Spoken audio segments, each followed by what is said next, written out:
soy yo. Por mi causa sufrió el dolor. Así es, bendita gracia y divina de nuestro Señor Jesucristo. Qué divino es nuestro Dios, cuando Él pagó el precio por cada uno de nosotros. Bueno, en esta mañana les saludamos a usted que nos está sintonizando. El día de hoy continuamos con la carta a los Gálatas. Ya el pastor Natividad Ramos está disponible para podernos llevar la continuación acerca de la ley y de la bendita gracia. Así es que bueno, le damos la bienvenida a usted que nos está sintonizando en la ciudad de Nueva York. Gracias una vez más por ser parte de esta radio. Bendecimos a Radio Oasis Espiritual, ya que retransmiten, nuestro hermano Gamaliel retransmite esta programación. Saludamos también a nuestro hermano Eduardo, que también lo ha hecho posible, gracias a la amistad y al buen deseo de que muchos escuchen la bendita palabra. Y muy buenos días, Pastor Natividad. Le saludamos en esta mañana, esperando que sea una vez más bendecida nuestras vidas a través de la palabra del Señor. Le dejamos los micrófonos. Gracias, hermano pastor. Yo también espero lo mismo, que seamos bendecidos. Y gracias a Dios porque me concede este día estar con ustedes, que reciban, que no reciban, y que podamos reflexionar sobre estas verdades tan profundas y que es tan necesario tenerlas en perspectiva correcta. Muy bien, pues cierto, estamos en esta carta a los Gálatas, que es una de las cartas muy duras del apóstol Pablo. Verdaderamente es una carta que tiene cierta violencia que era necesaria.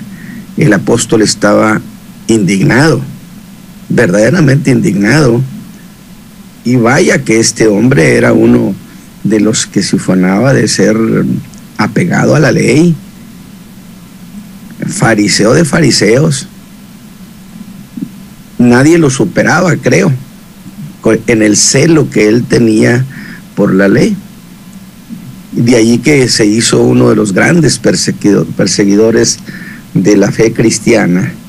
Pero un día el Señor lo salvó y además le explicó el misterio de la piedad y le encargó que fuera a los gentiles y que les anunciara esta salvación que él daba gracias a su muerte, su resurrección.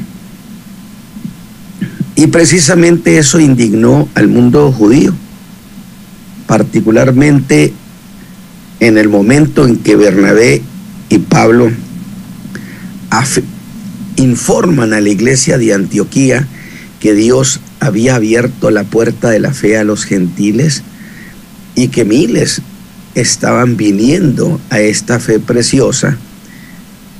Eso alarmó al mundo judío y particularmente a la iglesia de Jerusalén, la iglesia madre, donde Santiago era el pastor, y desató una agresión por parte de un sector que eran los de los fariseos, que se habían convertido al Señor Jesucristo, pero que, como diría Santiago, es que son muy celosos de la ley, de tal manera que estos se indignaron también y se sintieron celosos, la verdad de las cosas, porque la judaización tiene un alto ingrediente de celo, de ese celo que he dicho, Dios le dijo a Moisés: los voy a provocar a celo con gente insensata, con pueblo que no es mi pueblo. O sea, sí lo sabían, no sé por qué se hacían los sorprendidos, y Pablo habría de preguntar que no lo sabían, y los cuestiona para decir, claro que sabían, Dios no lo había dicho. No se hagan los sorprendidos y los indignados, porque esto es diseño de Dios. Muy bien, pues entonces esas iglesias de la Galacia que eran como aquella iglesia de Iconio, Listra, Derbe y muchas otras iglesias más que se habían levantado en esa región. Detrás de Pablo fueron los judaizantes, porque yo he sostenido, nunca me he dado cuenta que ellos sean evangelizadores. Ellos van detrás de la iglesia cristiana. Es Ismael persiguiendo a Isaac, realmente. Y estas figuras son figuras que el mismo apóstol Pablo nos provee. Y entonces, en esa misma idea de pensamiento, usted acuérdese que en este capítulo 4, el apóstol nos habló, ¿se acuerda del hijo más famoso de Gálatas? ¿Cuál es el hijo más famoso de Gálatas? Pues el niño que traía tutor.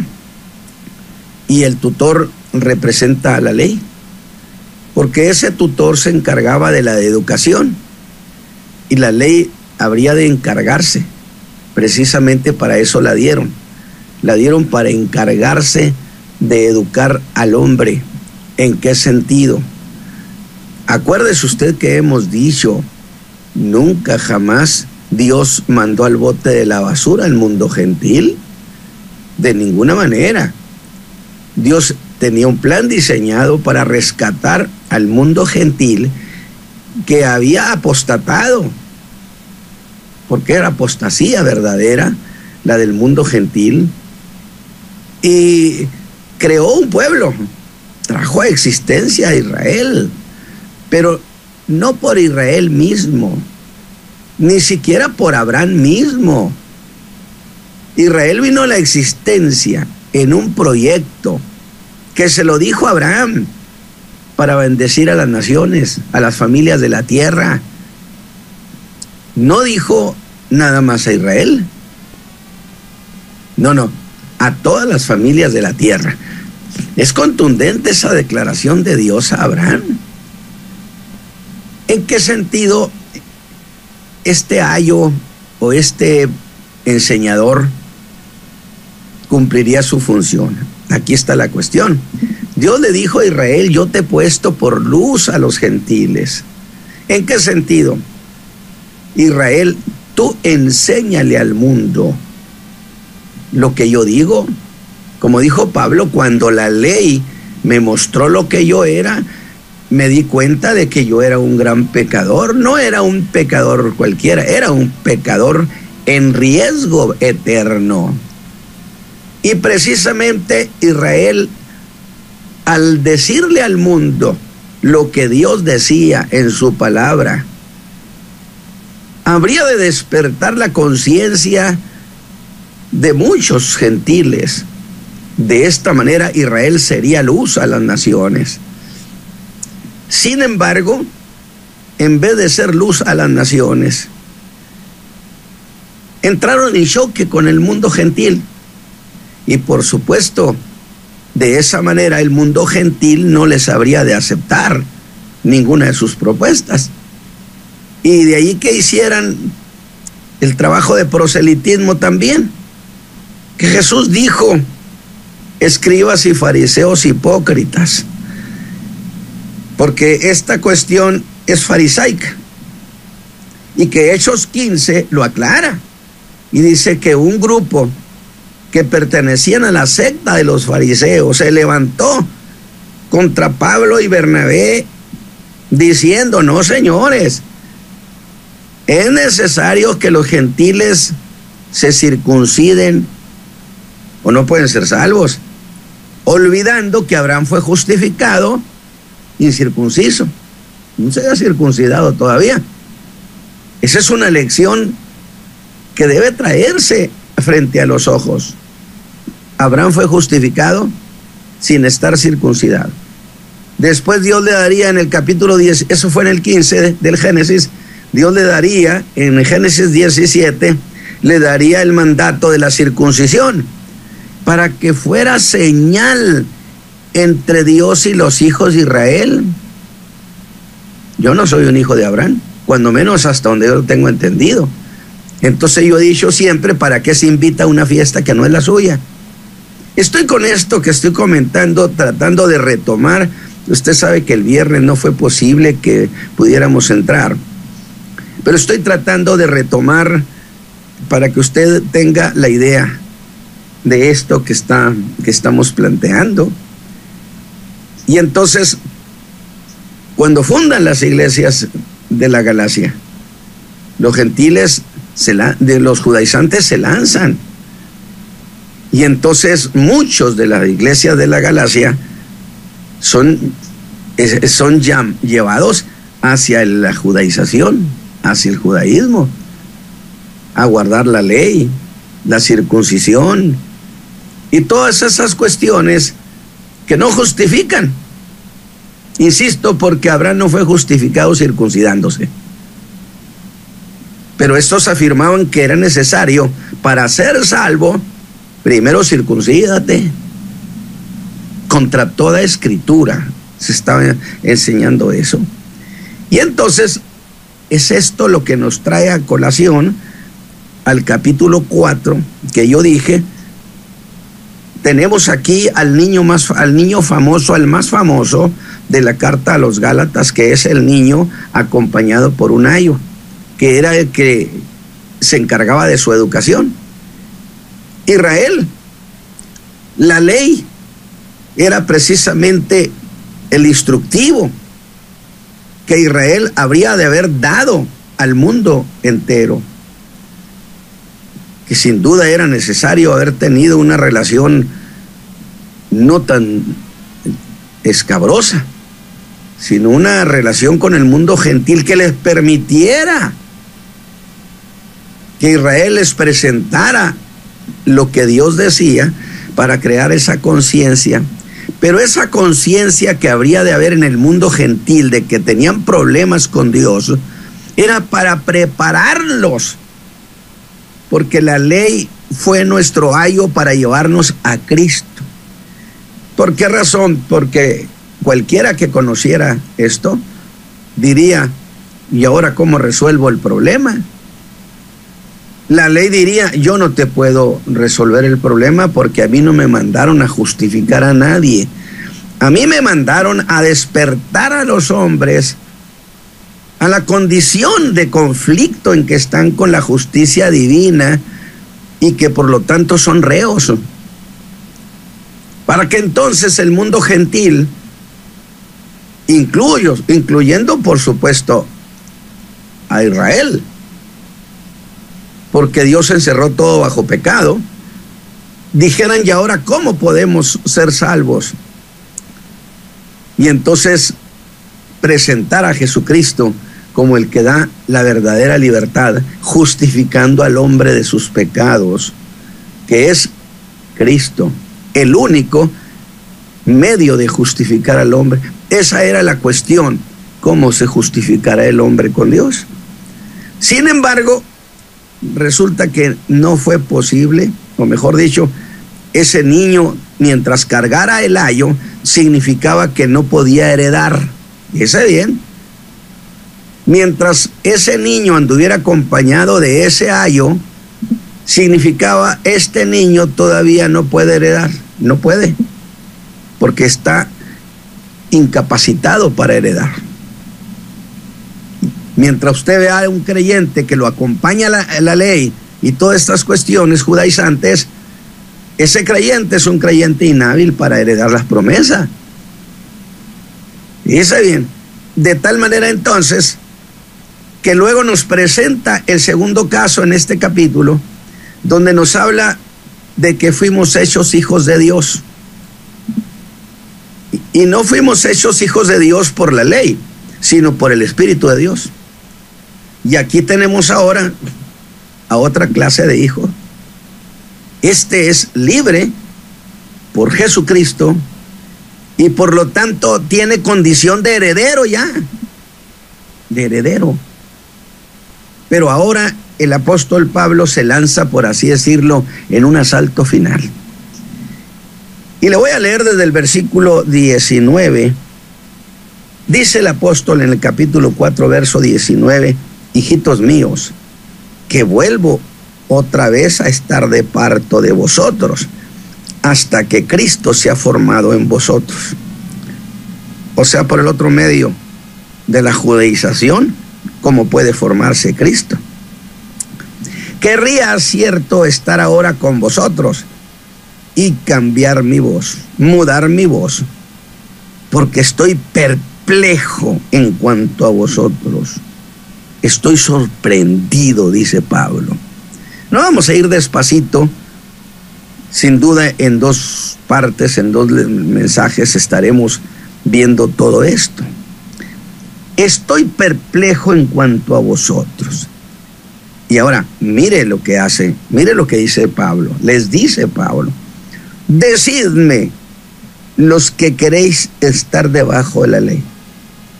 ¿No habéis oído la ley? Y se lo está diciendo ¿a quién? A los miembros de las iglesias cristianas de la Galacia que habían sido infectadas por la judaización. Decidme los que queréis estar debajo de la ley. ¿No habéis oído la ley? Porque escrito está que Abraham tuvo 2 hijos. Aquí entra con 2, que no son los únicos, pero son 2 de los que importan mucho para lo que Pablo va a argumentar. Uno de la sierva, el otro de la libre. Mas el de la sierva nació según la carne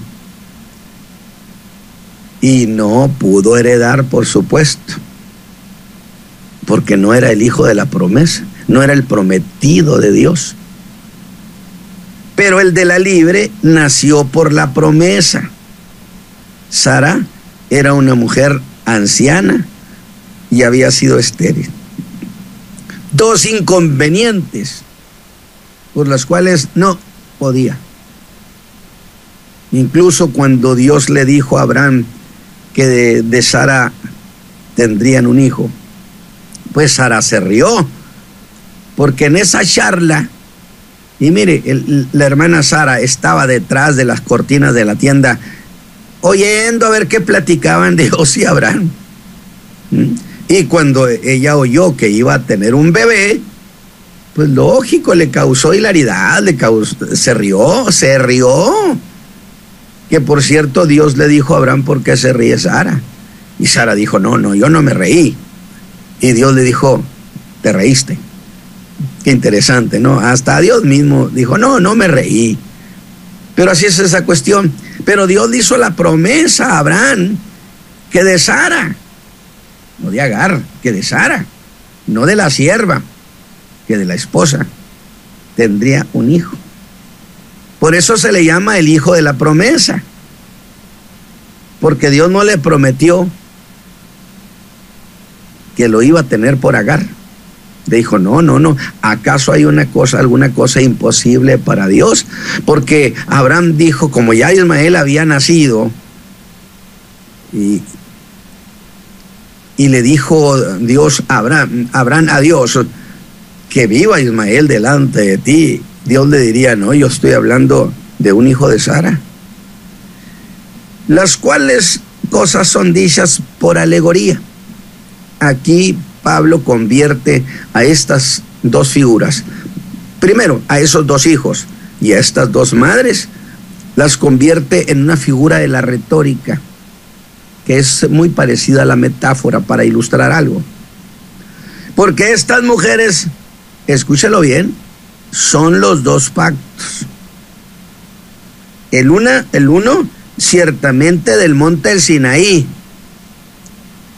Una de las mujeres representa la ley, el monte del Sinaí, el cual engendró para servidumbre, que es Agar. O sea, no da lugar a la interpretación. Él dice: se los voy a decir con toda interpretación, porque Agar viene siendo el Sinaí. Así se le llama el monte del Sinaí, Agar. Porque Agar, dice el verso 25, o Sinaí es un monte de Arabia, el cual es conjunto de la que ahora es Jerusalén. El monte del Sinaí, en una cordillera montañosa, está asociada, por así decirlo, a esa cadena montañosa donde al final remata con Jerusalén, la cual sirve con sus hijos. Mas la Jerusalén de arriba, libre es, la cual es madre de todos nosotros, porque está escrito: alégrate, estéril que no das a luz, prorrumpe y clama, la que no estás de parto, porque más son los hijos de la dejada que de la que tiene marido. Así que, hermanos, nosotros como Isaac somos hijos de la promesa. Pero como entonces el que era engendrado según la carne, qué interesante, y esa es la alegoría, el que fue engendrado que según la carne. ¿Quién fue engendrado según la carne? Ismael. Se perseguía, iba detrás de Isaac, porque lo perseguía. Qué figura tan extraordinaria. Así estos hijos de la ley viven persiguiendo a los que son hijos de la promesa y que somos las iglesias cristianas que son salvos por la fe en Cristo, por la promesa. Y dice Ismael, por así decirlo, perseguía al que había nacido según el Espíritu. Nosotros, dijo Pablo, acaba de decir, nos ha engendrado y hemos nacido del Espíritu. Ismael nació según la carne, pero quería forzosamente heredar a Abraham, quería ser el heredero, y perseguía a Isaac. Mas, ¿qué dice la Escritura? Echa fuera a la sierva y a su hijo, porque no será heredero el hijo de la sierva con el hijo de la libre. De manera, hermanos, que no somos hijos de la sierva, mas de la libre. Qué introducción tan extraordinaria hace Pablo de estas dos figuras. Así que, mis hermanos, este versículo, en estos pasajes del versículo 21, yo dije, Pablo se lanza a un asalto final y se dirige particularmente a hablar de dos hijos y de dos mujeres. Hablar de Ismael e Isaac, que nunca pudieron estar de acuerdo. Nunca. Siempre hubo conflicto. Por supuesto que había conflicto entre la ley y la gracia, sin que hubiera conflicto, porque cada uno tenía su propio lugar. El problema de Abraham era que quería tener a los dos hijos con él, y no lo culpo, pero esta es una figura, una alegoría muy interesante. Quería tener a los dos hijos con él. Y entonces el que pertenecía a la carne, al que había nacido según la carne, y le llama así, porque Sara, teniendo a esta sierva, y según las costumbres orientales, dijo, bueno, yo no puedo tener hijo, pero entonces lo resolvemos. Así pasa cuando queremos echarle a Dios una manita para que cumpla sus promesas. ¿Qué vamos a hacer? Bueno, toma a mi sierva.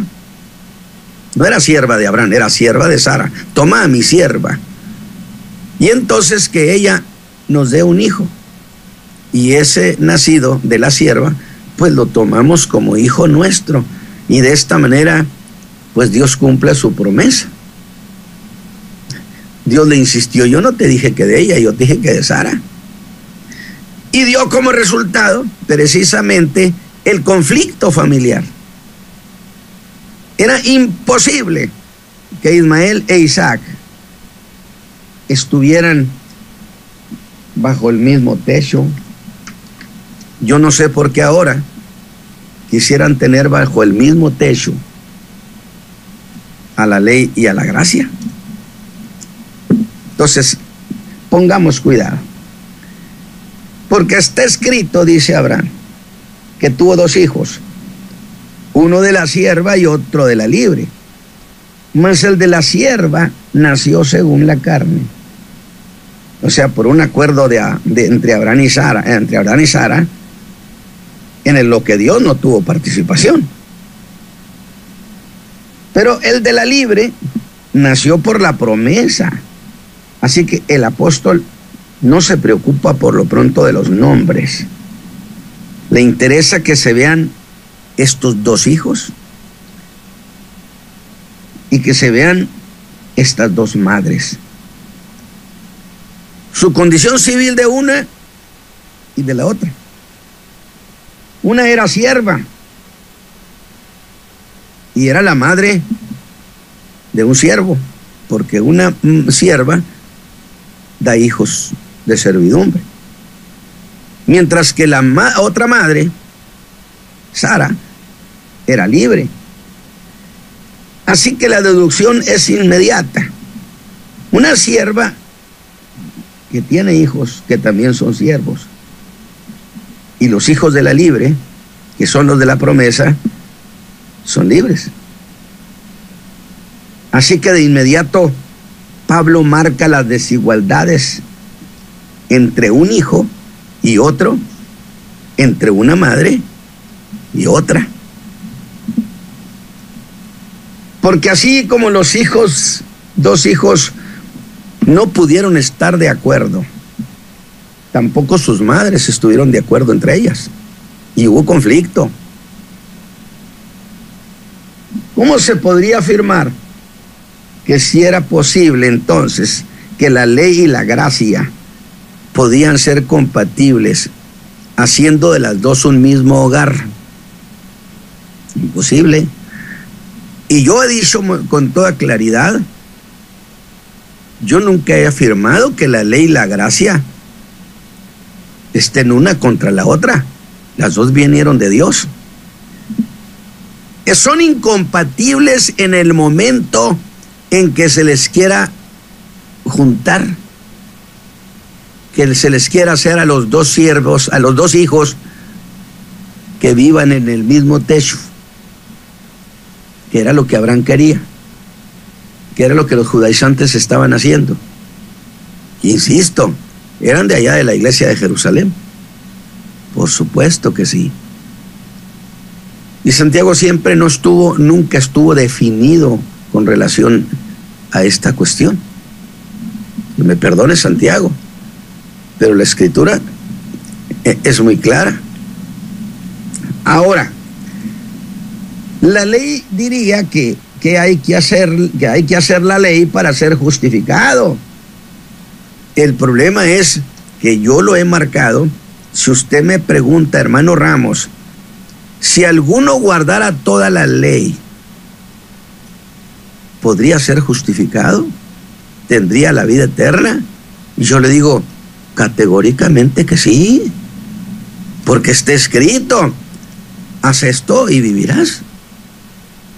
Entonces el problema fue que nadie pudo guardar la ley. Dijeron en Jerusalén, ni nosotros ni nuestros padres. Entonces, ¿en qué cabeza cabe? Si nosotros y nuestros padres no hemos podido guardar la ley, ¿cómo piensan que los gentiles van a poderla guardar? Si habían tenido tiempo para guardar la ley, más de 1400 años. ¿Cómo es posible que en todos esos años, centurias, ningún hijo de Israel pudo ufanarse y decir: yo he guardado toda la ley? Nadie pudo. Si a los gentiles les ponían esa carga de guardar la ley, los estaban condenando a perder lo que habían recibido de Cristo, que era la justificación. Porque el problema aquí es la justificación, para no olvidarnos. De tal manera que se justificaba el hombre guardando la ley. Los judaizantes dirían sí. Pablo diría: entonces muéstrame uno solo que haya sido justificado por la ley, uno solo, y me cayó la boca. No pudieron jamás hacer eso. Y que por cierto, Que por cierto, entre estas enseñanzas me interesaría predicar algunas cosas, predicar sobre el costo que tuvo para Pablo ante su nación, el que él llevara el evangelio al mundo gentil, porque a él le encargaron el mundo gentil, no a los judaizantes, a él, a Pablo. Fue muy categórico el Señor. A este yo lo voy a mandar lejos a los gentiles. Y le aclaró, a los judíos no les va a gustar, a los gentiles tampoco. Es en medio de dos conflictos, pero tú predica y yo te ayudo, y yo te cuido. Y el Señor lo guardó hasta el último día. De tal manera que para él tuvo un costo de enemistad del mundo judío, que llegaron a tildarlo de apátrida. Que él dijo, quisiera yo ser separado de Cristo, pero que mi nación fuera salva. Si algo tenía él, un amor impresionante por los suyos, pero tenía más amor por el evangelio de Jesucristo. Y entonces la propuesta de la ley sería, guarda esta ley y vivirás y serás justificado. Y no estaría equivocada la ley, es que era cierto. Si puede usted guardar toda la ley, aunque Pablo dice ninguno, Santiago dijo ni nosotros ni nuestros padres, ¿por qué entonces tentamos a Dios? Y ese es tentar a Dios. La judaización es tentar a Dios y es cerrarle el camino de la justificación a los gentiles, pobrecitos.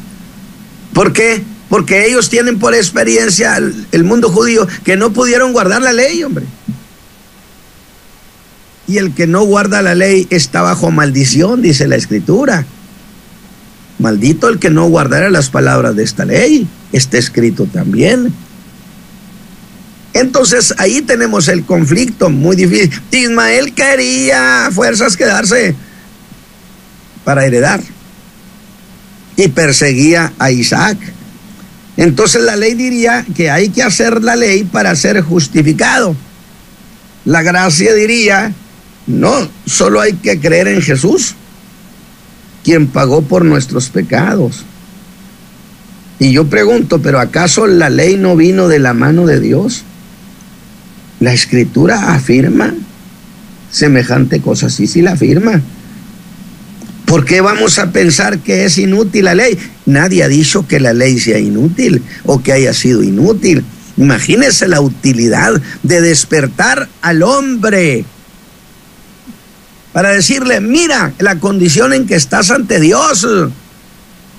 Qué gran trabajo de la ley, descubrirnos que éramos pecadores y que estábamos en riesgo de perdición eterna, para que entonces fuéramos a Cristo, que es el que sí justifica, porque Él guardó toda la ley y porque pagó el precio de nuestros pecados a la justicia divina con su propia vida. Y la judaización es cerrarles el camino de la justificación a través de Cristo. No, por ahí no.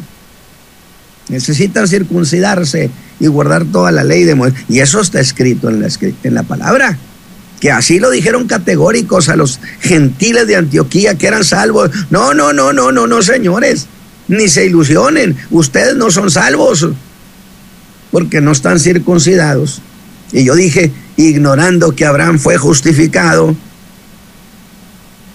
sin estar circuncidado, por amor de Dios, que Cornelio recibió el bautismo con el Espíritu Santo y los que estaban con Cornelio y no eran circuncidados. ¿Por qué tentamos al Espíritu de Dios? ¿Por qué es tentar al Espíritu de Dios? Y Dios no puede ser tentado. Ahora, la Escritura dice que la ley no fue dada para justificar. Pablo dice que vino para hacer dos cosas que parecerían una contradicción.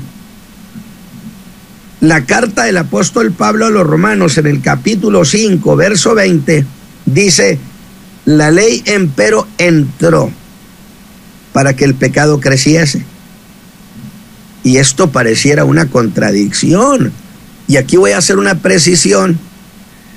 Es cierto que Pablo nos presenta la idea que cuando la ley le hizo ver qué tan pecador era y que descubrió que era más pecador de lo que se imaginaba, el pecado creció.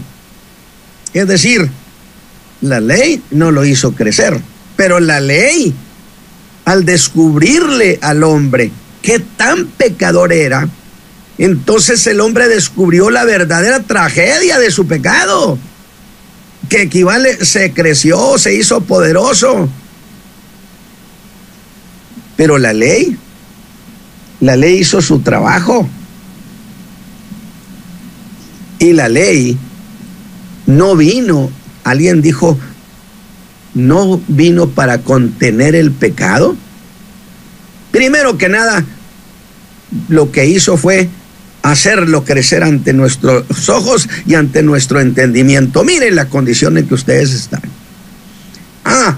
Pero que si luego precisamos un poco más, pues es lógico que algunos inteligentes, por así decirlo, al ver la tragedia en que estaban, frenarían su paso en el pecado.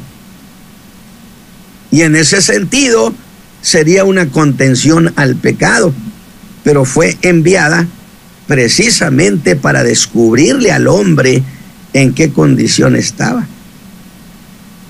Y aunque esto lo hemos explicado, lo debo hacer de nuevo para beneficio de quienes no nos han oído. ¿Cómo es eso de que la ley del Sinaí hizo que el pecado creciera, que se multiplicara? Bueno, lo acabo de decir porque antes que la ley llegara, bueno, los hombres podían aceptar que sí eran pecadores, pero no tampoco muy pecadores. Y ese criterio se debía a que no había una ley que les dijera qué tan pecadores eran. Pero cuando la ley llegó, entonces le abrió los ojos a los hombres y el hombre se dio cuenta que el problema era más grave de lo que ellos creían. Yo estoy sorprendido cómo es posible que a Cristo Jesús lo desmintieran en Jerusalén, en un debate público. Nosotros pecadores, ¿qué te pasa? Cuando Jesús les dijo, y conoceréis la verdad y la verdad os hará libres. Ellos dijeron, ¿libres? ¿Libres de qué? Pues si cuando nosotros hemos sido siervos, ay, por amor de Dios, se les olvida Egipto, se les olvida Babilonia, se les olvida Medo-Persa, se les olvida todavía Roma. Digo, ¿hasta dónde llegamos a esconder? Y fueron tan ingeniosos en Jerusalén para defender su pecado, que al último, para defender que no eran pecadores, le dijeron a Cristo que lo que le pasaba es que él estaba endemoniado. Oiga, miren nomás lo que hace el hombre cuando que tan sencillo es creer que el hombre cree en Jesucristo y lo reciba como su Salvador. No, tuvieron que levantar barrera tras barrera a ver cómo lo impedimos. Pero la ley dice que el hombre es pecador. Y ellos conocían la ley. Sí, pero ellos dirían, pero esto es para los gentiles. Dijo Pablo, nosotros no pecadores de los gentiles, nosotros somos hijos de Abraham. Y en esa confianza es que Jesús dijo, si no creyereis que yo soy, en vuestros pecados moriréis. Entonces, el hombre abrió sus ojos y se dio cuenta que el problema era más grave de lo que él creía. Y eso era equivalente a hacer crecer el pecado, es decir, me lo mostró del tamaño que era, yo lo había visto pequeñito, pero ahora la ley me dijo, no, mira de qué tamaño es. Pero ¿qué lograba Dios con eso? Bueno, es entonces cuando tenemos que enfocar otro error de apreciación que los hombres cometimos. Por un lado, dirían que no eran tan pecadores. Y por otro, que ellos tenían dominio de la situación y podían poner un alto a su manera de vivir cuando ellos quisieran. No, yo puedo poner un alto a lo que hago a la hora que yo quiera. Yo domino la situación, diría el hombre. Oiga, pero Vamos entonces a ese hombre que acaba de descubrir que es su problema el pecado y que es más grave de lo que él creía. Y decide, fíjese bien, según el capítulo 7 de los Romanos, me estoy yendo allá con Pablo a los Romanos, y decide eso que dijo voy a hacer un alto, porque yo tengo el dominio de la situación, y voy entonces a guardar la ley de Dios, porque yo puedo guardar la ley cuando yo quiera. Y es entonces que decide hacerlo, pero es allí donde se da el segundo descubrimiento, que aunque quiso, no pudo. Que la ley vino para mostrar la potencia del pecado. Y cuando él quiso guardar la ley, dijo, no puedo, ¿qué pasa? Y entonces descubrí que el pecado mora en mí. Entonces es necesario que sea libertado de ese pecado que lo esclaviza, que está dentro de su corazón. Ahora que el hombre sabe que es esclavo del pecado y que no puede arrancarse el poder del pecado, ese hombre se da cuenta que necesita a alguien que lo libre.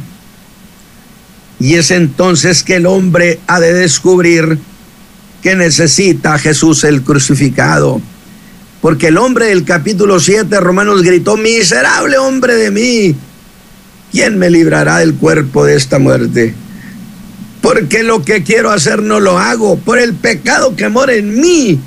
Yo pensaba que yo tenía dominio de la situación, la ley me mostró mi pecado, y entonces yo digo, no hay problema, yo lo arreglo. Y cuando quise arreglarlo, descubrí que yo era esclavo del pecado. Y entonces yo necesito no solamente querer guardar la ley de Dios, sino que además necesito a alguien que me liberte de la esclavitud del pecado. Miserable hombre de mí, ¿quién me librará? Y es entonces cuando dice, gracias doy a Dios por Jesucristo, que me hizo libre. Alabado sea Dios. ¿Ve usted lo que estamos planteando y lo que Pablo ha planteado? Así que ahora el hombre ha sido redimido y libertado por Cristo. ¿Por qué volverse a la ley? Si la ley no pudo hacer nada por ellos en ese sentido. No es que no la mandaron a que hiciera eso. Y la ley no es incompatible con la gracia. Se torna incompatible cuando usted quiere que Ismael e Isaac vivan bajo el mismo techo. Grave es esa idea de Pablo. Ismael va a perseguir siempre a Isaac, va a perseguir al hijo de la promesa. Y es ahí donde la incompatibilidad se hace irreconciliable. ¿Para qué ir a la ley a buscar lo que Cristo nos ha dado? Pero volvamos de esta digresión y vamos a esa historia familiar. Y el tiempo se nos está acabando. Por eso dije que evidentemente va a ser en dos etapas en que habré de plantear esta cuestión. Y en el versículo 23 Pablo enfoca el cómo nació uno y el cómo nació otro. ¿A quién se refiere? El que nació según la carne es Ismael. El que nació según la promesa es Isaac. Dios le había prometido a Abraham, dije, un hijo de Sara. Pero Sara tenía dos problemas. Uno, que era anciana, y otro, que era estéril. Y ese hijo tan esperado no llegaba. Y es entonces cuando Sara buscó ayudarle a Dios. Y de allí, no de ella, sino de la sierva, vino el nacimiento de Ismael. Y luego de la promesa de Dios, para quien no hay nada imposible, habría de nacer Isaac. Y ahí nos vamos a quedar, porque Abraham quería que los dos hijos estuvieran bajo el mismo techo. Como hoy los judaizantes, ¿por qué quieren poner a Ismael e Isaac bajo el mismo techo? Ahí nos vamos a quedar.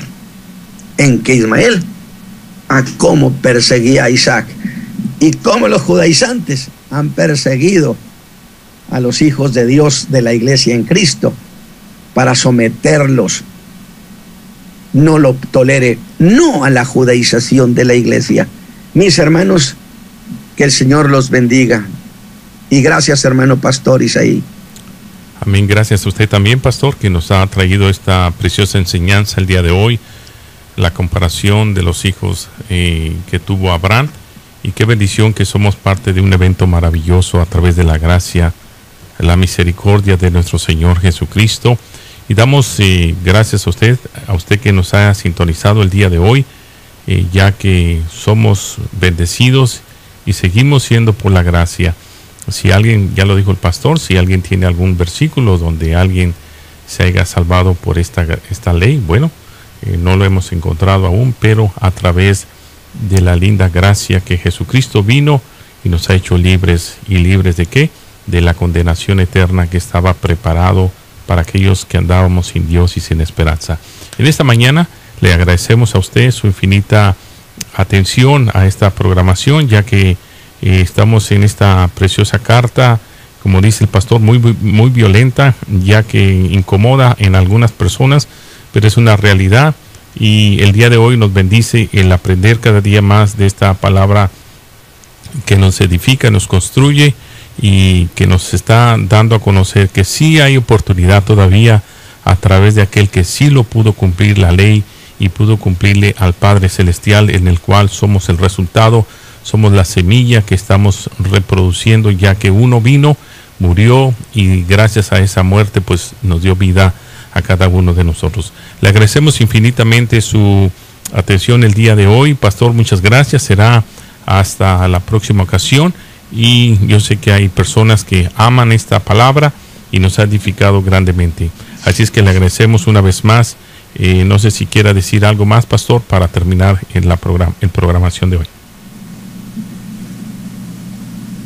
No, solamente decir que estos casos que la Escritura menciona y que Pablo los desglosa, conviene ponerle mucho cuidado, mucha atención, porque son cosas que implican cierto grado de dificultad para entenderlo, aunque como lo está presentando el apóstol Pablo, me parece que es la cosa más sencilla de entenderlo, pero a veces las cosas sencillas se complican mucho para poderlas aceptar, porque de repente entonces golpean a lo que nosotros, a nuestros intereses y a lo que nosotros quisiéramos que fuera la gracia.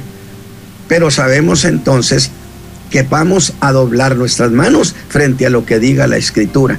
Y una de las cuestiones fundamentales que usted encuentra es el descrédito que le atribuyeron constantemente a Pablo, que lo injuriaban, que no era apóstol, que él lo había aprendido el evangelio de terceros, que el evangelio que había aprendido era defectuoso, y todas esas cosas que, por cierto, cuando quisieron injuriar a Pablo, Pablo diría: señores, ¿cómo pueden ustedes injuriar al que fue un maestro de la injuria, si yo injurié a Cristo mismo? Pero fui recibido a misericordia en esta gracia. Así que, mis hermanos, gracias por habernos regalado su atención. Hermano Isaí, que Dios lo bendiga. Amén. Gracias, pastor, una vez más. El culpable soy yo.